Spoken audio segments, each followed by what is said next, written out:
मेरे माइंड में एक क्वेश्चन है जो आप बताइएगा कि एक न्यूट्रिशनिस्ट में क्या फ़र्क है, डाइटिशियन क्या होता है और एक हेल्थ कोच का क्या रोल है, तो ये आप थोड़ा सा डिफाइन कर दीजिए। ये क्वेश्चन बहुत कॉमन है पूनम, बहुत सारे लोग ये क्वेश्चंस पूछते हैं। इनफैक्ट मैं जहां भी जाती थी लोग कंफ्यूज होते थे कि मैं करती क्या हूँ। So I will today answer formally कि डिफरेंस ये होता है कि अगर आपको कोई बीमारी है, मान लीजिए आपको डायबिटीज है फॉर एग्जाम्पल, एंड डॉक्टर आपको बोलता है that you should consult a dietitian और अ न्यूट्रिशनिस्ट, तो आई वुड सजेस्ट कि आप एक क्लिनिकल डाइटिशियन के पास जाइए, क्योंकि वो डाइटिशियन ने ना बहुत लंबी कोर वाली पढ़ाई करी हुई है अबाउट कि किसी डिजीज को अगर रिवर्स करना है और पर्टिकुलर चीजें खानी है तो आपको उस कैसे करनी है और टाइम क्या होना चाहिए, क्या क्वांटिटी होनी चाहिए, वो सब कैलकुलेटिव वो बताता है। सो इट्स बेटर कि अगर प्रॉब्लम है, कोई हेल्थ इशू है सीवियर, तो go to a clinical dietitian. Now coming to the scenario कि आपको न्यूट्रिशनिस्ट के पास कब जाना चाहिए। न्यूट्रिशनिस्ट एज द वर्ड से वो न्यूट्रिशन की बातें करेगा, किसी पर्टिकुलर खाने में कितना न्यूट्रिशन है, उसमें अगर कुछ मैक्रो न्यूट्रिएंट्स कौन से हैं, माइक्रो न्यूट्रिएंट्स कौन से हैं, और किस माइक्रो या मैक्रो न्यूट्रिएंट से आपके पर्टिकुलर प्रॉब्लम को सॉर्ट आउट किया जा सकता है। जैसे मान लीजिए बैक एक है, या फिर आपको ड्राई स्किन का इशू है फॉर एग्जांपल, या आपके पैरों में रात में दर्द शुरू हो जाता है सोते समय, तो ये कैसे इश्यूज हैं जो छोटे छोटे हैं और आपको प्रॉब्लम भी आती है, तो आप वो न्यूट्रिशनिस्ट से सॉर्ट आउट करा सकते हैं, क्योंकि वो आपको एक हेल्दी डाइट क्या कितना खाना चाहिए, क्या चीज़ ज़्यादा खानी चाहिए और क्या चीज़ अवॉइड करनी चाहिए, वो बता देगा। Now coming to health coach, जैसे वर्ड बोल रहा है हेल्थ की कोचिंग। अब हेल्थ में तो आपका न्यूट्रिशन भी आता है, आपका फिटनेस भी आता है, आपकी डेली की लाइफस्टाइल भी आती है, आप सांस कैसे ले रहे हैं, आपको क्या चीज़ें अवॉइड करनी चाहिए in terms of alcohol, cigarettes, ये सारा कुछ हेल्थ है। तो health is a cumulative health holistic way. तो हेल्थ कोचिंग ये होती है कि सुबह जब मान लीजिए आप 6 बजे उठे तो 6 से रात 11 बजे तक आपको क्या क्या करना चाहिए ideally, that is health coaching. तो आपको कितने घंटे एक्सरसाइज करनी है, कौन सी एक्सरसाइज करनी है, क्या खाना है ब्रेकफास्ट में, लंच में क्या खाना है, तो more like a sustainable living, good living, so that आपकी लाइफ आगे अच्छे से गुजरे, थकावट ना हो, बच्चों के साथ खेल पाओ और अपनी लाइफ को एंजॉय कर पाओ। ये हेल्थ कोच करता है। करेक्ट। और आज की अगर हम लाइफ की बात करें, इतना बिजी शेड्यूल है, सब लोग बहुत ज़्यादा बिजी हैं, है ना, और कहीं ना कहीं उनके बिजी शेड्यूल में ना उनकी हेल्थ बहुत इफेक्ट कर रही है, बिकॉज हमारे वर्किंग आवर्स बहुत ज़्यादा, अगर कॉर्पोरेट्स की बात करें तो वर्किंग आवर्स बहुत ज़्यादा है। जो लोग बिजनेस भी कर रहे हैं तो उनको बिजनेस काफ़ी स्ट्रेसफुल है ना।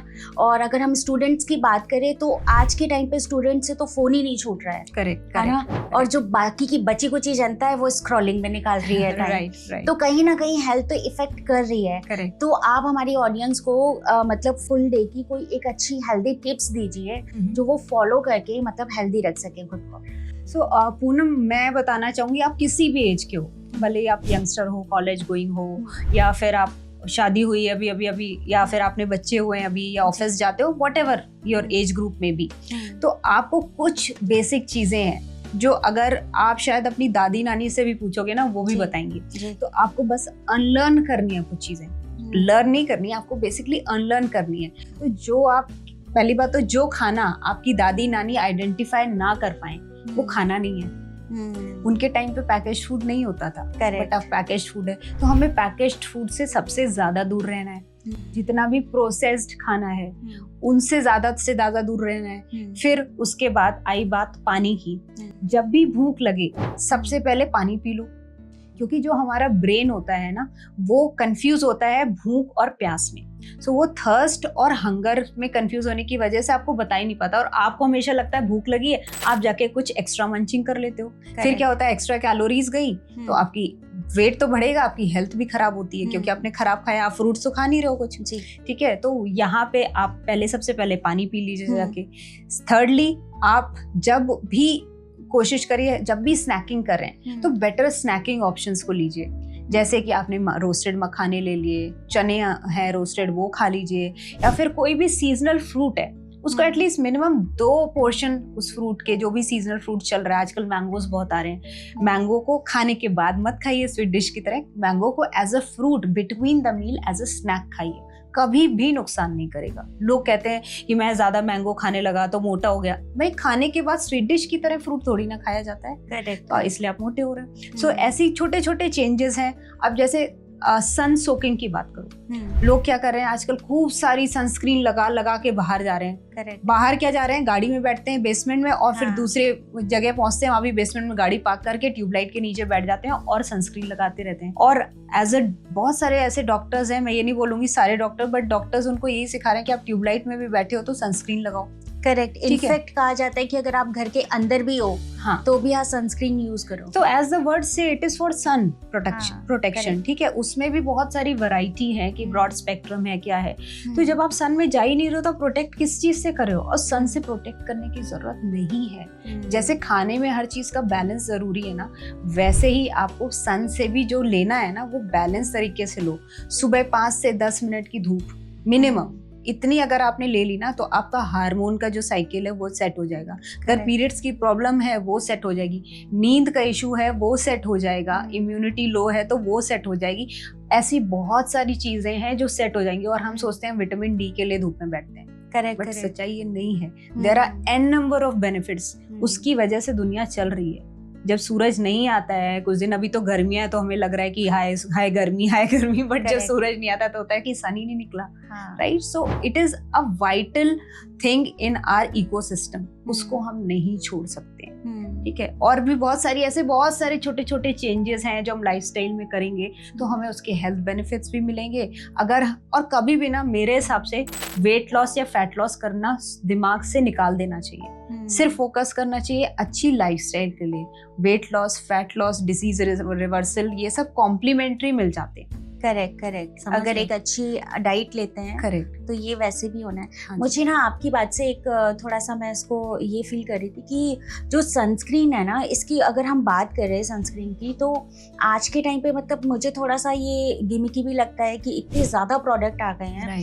आप देखेंगे जो हमारी मम्मी के टाइम के, आप हमारे बचपन की भी अगर बात करें तो हम लोग सन के एक्सपोजर में आते थे, तब उस समय विटामिन डी की डेफिशिएंसी इतनी नहीं आती थी। आज के टाइम पे हर सेकंड उस पर, अगर आज भी हम अपना टेस्ट करवाते हैं ना तो उसमें विटामिन डी की डेफिशिएंसी जरूर निकलती है। 80% of Indian population is deficient in vitamin D3।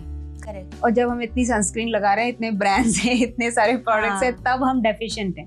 क्यों डेफिशिएंट है? क्योंकि हम सन में नहीं जा रहे हैं। और जो हमारी इंडियन स्किन टोन है, वो जो डार्क टोन, मेजरली तो डार्क स्किन टोन है, उसमें जो UVB रेज होती है ना, वो और टाइम लेती है अंदर जाने में। करेक्ट। तो हमें तो सन वैसे भी लेना चाहिए क्योंकि हम ऐसी कंट्री में रह रहे हैं। सो अकॉर्डिंग टू लोकेशंस आपकी बॉडी चेंज होती है, आपकी स्किन चेंज होती है, इसीलिए आपकी फूड हैबिट्स चेंज होती हैं, और इसीलिए आपका सन एक्सपोजर भी चेंज होना चाहिए।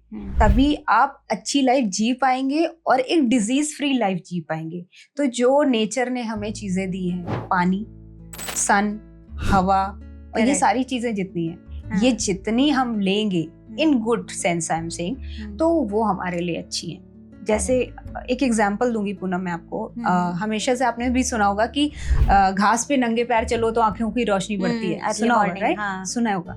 बट रियलिटी इज कि इट्स नॉट अबाउट घास में नंगे पैर चलने से आंखों की रोशनी बस बढ़ती है। It's about connecting to the nature. जब आप ग्राउंड पे नंगे पैर खड़े होते हैं तो हमारी जो अर्थ है ना, वो सबसे बड़ी इलेक्ट्रोमैग्नेटिक फील्ड है, और हमारी बॉडी में भी ना इलेक्ट्रॉन्स होते हैं। तो जब हम खड़े होते हैं ग्राउंड पे तो वो इलेक्ट्रॉन्स हमारी बॉडी में जाते हैं थ्रू नेचर। और आपने वर्ड सुने होंगे एंटीऑक्सीडेंट, लोग ग्रीन टी पीते हैं एंटीऑक्सीडेंट के लिए, विटामिन सी की टैबलेट्स लेते हैं, ऑरेंजेस लेते हैं। तो जितने एंटीऑक्सीडेंट बॉडी में होंगे हम उतने यंग फील करेंगे, डिजीजेस कम होंगी, शक्ल पे एज भी नहीं दिखेगी। और जितने ऑक्सीडेंट्स लेंगे उतने हम बूढ़े होते जाएंगे। ऑक्सीडेंट क्या है? ये हम लाइट के नीचे बैठे हैं, ये ऑक्सीडेंट है। मोबाइल स्क्रीन देख रहे हैं, पोल्यूशन है, ये सब ऑक्सीडेंट्स हैं। या फिर for that matter cooked food है, वो तो दिन भर खा रहे हैं ना, वो ऑक्सीडेंट्स हैं। एंटीऑक्सीडेंट क्या है? कच्चा खाना जो हम खाते हैं, जो अगर हम अच्छी एयर ब्रीथ करेंगे वहां से भी एंटीऑक्सीडेंट्स मिलेंगे। अगर हम नेचर के करीब जाएंगे, जैसे कि ग्राउंड में नंगे पैर हैं, या अगर आप पीठ पूरी एक्सपोज करके लेट सकें ग्राउंड पे फॉर 10 मिनट्स, कहीं आपके पास ऐसा गार्डन हो जहाँ हो सके, बनियान पहन के, may be man can do it, तो आपको एंटीऑक्सीडेंट नेचुरली ग्राउंड से मिल रहे हैं। But we don't do it because हम तो हवा में जा रहे हैं ना, ऊपर बिल्डिंग्स बना रहे हैं ना, ग्राउंड से दूर जा रहे हैं। तो जब छुट्टियां मनाने जाएं तो सी के किनारे जाएं, वहाँ से नेचर से आप एंटीऑक्सीडेंट लें, रिवर्स पे जाएं, झरनों पे जाएं, वहाँ से एंटीऑक्सीडेंट्स लें। करेक्ट। तो दुबई जैसी जगह बिल्डिंगें जाएं, वहाँ पे छुट्टियां मत मनाओ, इट्स बेटर नेचर में जाओ, बच्चों को नेचर दिखाओ, उनको रेलेवेंस सिखाओ कि नेचर होता क्या है, उससे हमें क्या बेनिफिट्स हैं। जी।